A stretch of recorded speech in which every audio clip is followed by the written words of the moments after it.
Eric Ratsimbazafy, sekretera général ny ministèran'ny rarambahiny no Vooatendry ho filohan'ny komity maharitry ny mpiasam-panjakana ambony eo anivon'ny vondrona fampandrosoana ty amin'ny faritra atsimon'ny Afrika na ny SADC. Izy no malagasy voalohany antsoroka izany andraikitra izany eo anivon'ity vondrona ity. Fitondrany ny famindram-pitantanana teo amin'ny silaiteratany Zimbabwean Albert Mindy ny fananganana trano tsy vitan'ny olona iray ho Eric Ratsimbazafy izay nanamafy ny mahazava-dehibe ny fiara-mitandana sy ny vokatra azo tsapain-tanana ho an'ny vahoaka manerana ny faritra.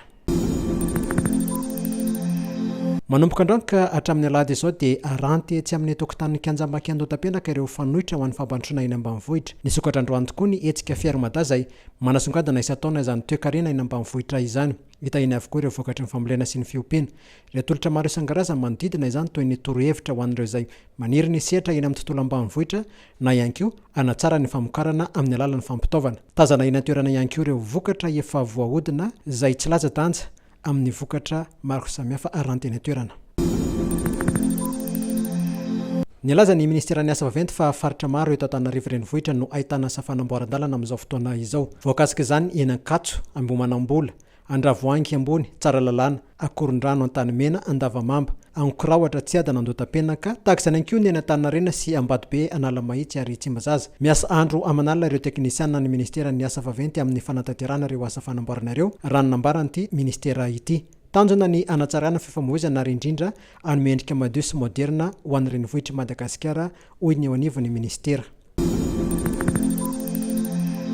Mitady mpiara-miombon'antoka Vaovao amin'ny sehatra tsy miankina ny orinasa jirama araka ny fanambarany ty orinasa ity. Namoaka filazana fifanana iraisam-pirenena izy mba hisafidianana mpamokatra angovo avy amin'ny masoandro amina toerana 17 manerana ny Madagasikara. Ireo orinasa afaka mandray anjara dia anolotra tetikasa hitana famolavolana, ny famatsim-bola, ny fanorenana, ny fitantanana ary fikojakojana toeram-pamokarana herinaratra azo avy amin'ny masoandro miaraka amin'ny fitahirizana amin'ny vatoaratra. Nanamarika ny orinasa fa ny fifanarana dia atao amin'ny endrika Build Operate and Transfer na ny BOT miaraka amin'ny fifanarana fividianana herinaratra mandritra ny 20 taona.